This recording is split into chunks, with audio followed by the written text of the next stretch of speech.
ہم یوں تو کہتے ہیں کہ ہمیں اللہ سے بہت محبت ہے، لیکن سوچیں، کیا ہم اللہ سے محبت کا حق ادا کرتے ہیں؟ کیا ہم مشکل وقت میں بھی اللہ پر یقین رکھتے ہیں؟ کیا ہم اس کی مقرر کردہ حدود کا دھیان رکھتے ہیں؟ کیا ہم اس کی بتائی ہوئی باتوں پر عمل کرتے ہیں؟ نہیں، ہم نہیں کرتے۔ ذرا سے مشکل کیا آ جائے، ہم اس سے شکوہ کرنے لگتے ہیں، مایوس ہو جاتے ہیں کہ ہم ہی کیوں، ہماری من پسند چیز ہی کیوں ہم سے لی گئی۔ ہمیں تو اللہ پر اندھا یقین ہونا چاہیے۔ دعا اللہ کی آزمائش نہیں ہے، یہ انسان کا یقین آزماتا ہے۔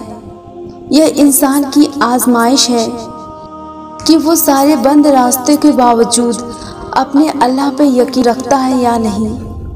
یہ انسان کی آزمائش ہے کہ وہ بند دروازے دیکھ کر صرف اللہ کے دروازے پہ دستک دیتا ہے یا کسی اور کے۔ جیسے ہر چیز کی بنیاد ہوتی ہے، اسی طرح دعا کی بنیاد بھی ہے۔ وہ کیوں؟ ناممکن چیز مانگنا اور دعا بنی ہی کس لیے ہے؟ ناممکن کو ممکن کرنے کے لیے، بند دروازے کو کھولنے کے لیے۔ یقین کے سفر پہ چلتے چلتے وہ دروازے بھی کھول دیے جاتے ہیں جن کی چابی بھی تمہارے پاس نہیں ہوگی۔ اللہ بے شک انصاف کرنے والا ہے، بے شک اللہ مدد کرنے والا ہے۔ جب کسی کام کا ارادہ پکا کر لے تو اللہ پر بھروسہ کرو، بے شک توکل کرنے والے اللہ کو پیارے ہوتے ہیں۔ اللہ نے یہ تو نہیں کہا کہ تم راستوں کی فکر کرو یا وسیلوں کا حساب رکھو۔ اللہ تو بس اتنا کہہ رہا ہے کہ ایک بار مجھ سے مانگ لیا ہے تو پھر اس کے ملنے کا پورا یقین رکھو۔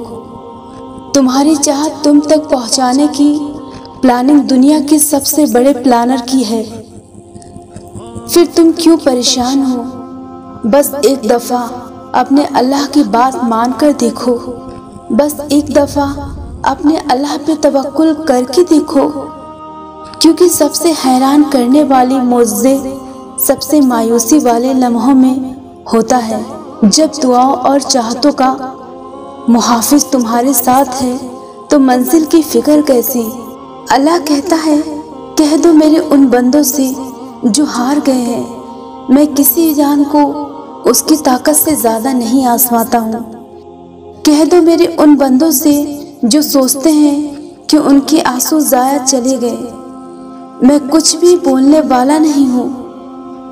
کہہ دو میرے ان بندوں سے جنہیں میں دور لگتا ہوں، میں قریب ہوں اور پکارنے والوں کی دعا قبول کرتا ہوں۔ کچھ بھی تم تک پہنچایا نہیں جا سکتا سوائے اس کے جو اللہ نے تمہارے لیے لکھا ہے۔ قرآن میں اللہ نے بتا دیا ہے کہ تمہارے پر آنے والی ہر خیر اور ہر ڈیلے میں میری طرف سے ہے۔ آپ کا دل کبھی غلط نہیں کہتا، جانتے ہو کیوں؟ کیونکہ اللہ آپ کے دلوں میں رہتا ہے۔ تو دل میں جو بھی ہو خیال آتا ہے نا، وہ اللہ ڈالتا ہے۔ لیکن بعض خیال آپ کے دل میں ڈالنے والے شیطان بھی ہوتے ہیں۔ وہ چاہتا ہے کہ آپ کے دل کو اللہ کی رحمت سے نا امید کر دے۔ پھر جن لوگوں کا یقین کم ہوتا ہے وہ بھٹک جاتے ہیں، اور جن کا یقین اللہ پر پختہ ہوتا ہے وہ سمجھ جاتے ہیں کہ یہ خیال اللہ نہیں ڈال سکتا۔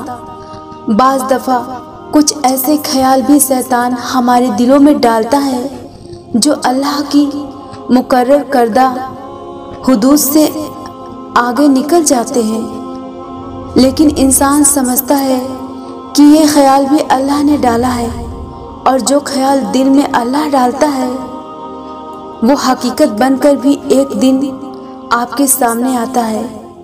وہ دل میں خیال ڈالنے سے پہلے تمہارے مقدر کا حصہ بناتا ہے۔ بھلا وہ کیوں ایسی چیز کا خیال تمہارے دل میں ڈال کر تمہیں تکلیف دے گا جو تمہاری نہیں؟ راستے بھلے ہی وہ چنتا ہے، ایسے راستے بھی ہوتے ہیں